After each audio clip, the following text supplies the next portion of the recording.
Salut! Alors, l'être humain domine la nature.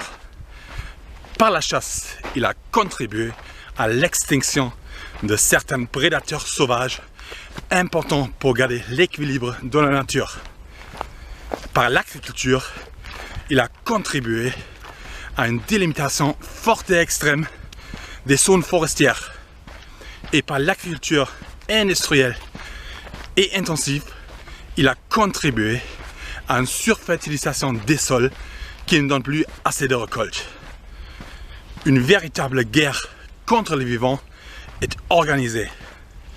Il faut admettre aussi que la famine est aujourd'hui très souvent utilisée comme une arme de guerre et que la plupart des guerres historiques ou contemporaines sont véritablement des guerres autour des terres fertiles.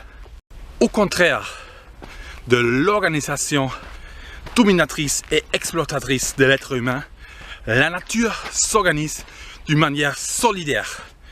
Une certaine entraide et mutualisme protectrice existent dans la nature entre les espèces. Au contraire de l'agriculture intensive et industrielle qui est caractérisée par les monocultures et l'utilisation des pesticides, la permaculture est caractérisée par l'utilisation de cette solidarité sauvage, c'est-à-dire une agriculture qui est caractérisée par un mixage des plantes qui se soutiennent et qui se protègent les uns les autres entre eux. Il y a une autre forme d'agriculture un peu moins connue qui utilise ce même principe naturel d'entraide et de solidarité mutuelle et protecteur. Il s'agit de l'agroforesterie. Alors, l'agroforesterie qui utilise également cette solidarité naturelle entre les plantes et les vivants se caractérise par l'utilisation de la force protectrice de la forêt. Ici, l'agriculture s'organise sous la protection des arbres et de la forêt. Autrement dit, le sous-bois est remplacé par une permaculture de très grand métissage et mixage qui pousse donc sous protection des arbres.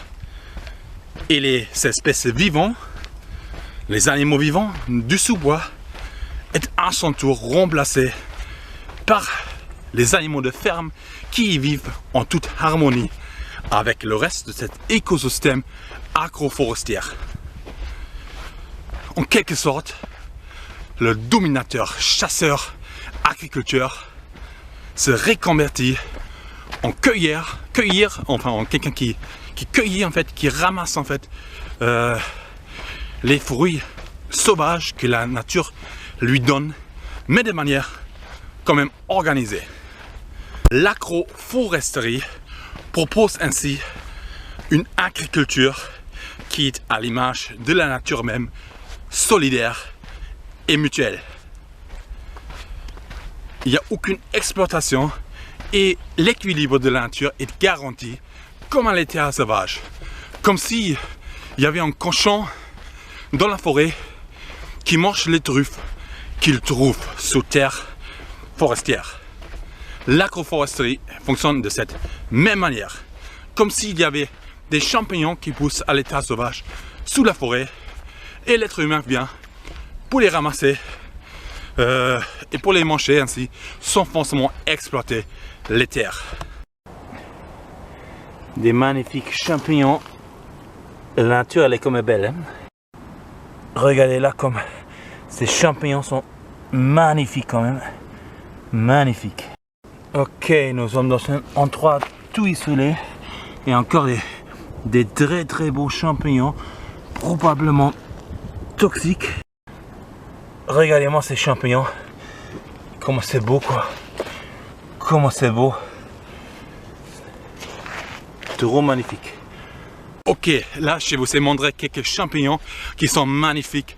Par contre nous, les blogueurs, les seco-choggers, nous n'allons pas ramasser les champignons aujourd'hui. Nous allons continuer à ramasser les poubelles qu'on trouve, et il y en a pas mal. Parce qu'effectivement, il y a la chasse qui est en cours. Il y a pas mal de gens qui récoltent quand même aussi les champignons, etc. Et en fait, ils laissent tous de la poubelle. Donc nous allons continuer à ramasser aujourd'hui.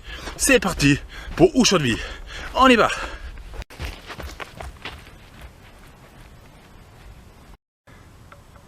Ok, un petit plastique auto-réfléchissant qui vient d'un vélo, qui reflète et donc source de feu de forêt. Ok, un gros morceau de verre qui est bien sûr source de feu de forêt, très dangereux. Encore un morceau de verre, source de feu de forêt. Ok, encore du verre, source de feu de forêt. Il y a une bouteille qui est cassée ici en fait, plein de morceaux, source de feu. Voilà, encore plein de petits morceaux de verre qui sont source de feu de forêt. Très très dangereux. De verre. Ok, encore une fois, à quelques mètres du chemin, hop, une carnette qui a été jetée, qui est donc source de feu. Très dangereux, source de feu de forêt. Ok, un petit plastique. Ok, à 2 mètres de chemin, j'ai vu quelques reflets en fait, je me suis approché et en fait, voilà, une bouteille, source de feu de forêt. Ok, un grand truc en plastique. Ok, je vais vous montrer ça parce que c'est beau, mais c'est bizarre en fait. Il y a des feuilles, il y a des pommes, il y a du popcorn, il y a des roses. On dirait en fait un lieu de sacrifice religieux ou sectaire. C'est assez bizarre. Voilà, une pomme, du popcorn, des roses. Voilà, encore une pomme. On dirait vraiment un petit lieu de sacrifice religieux ou sectaire quoi. Mais c'est assez beau, donc j'avais envie de vous montrer ça. Très très étrange. Ok, à côté un petit truc en métal qui vient du bouchon d'une bouteille alcoolique en fait. Donc il y a peut-être des paysans qui ont fait la fête ici. Ok, j'aimerais juste rajouter quelque chose. Aujourd'hui, ça fait exactement 1000 km. Je marche 8 km par jour. Et aujourd'hui, après un peu plus que 4 mois de marche avec ces chaussures, j'ai marché 1000 km avec ces chaussures pour ramasser en fait les poubelles dans la forêt et sur la plage. 1000 km de marche et de course à pied.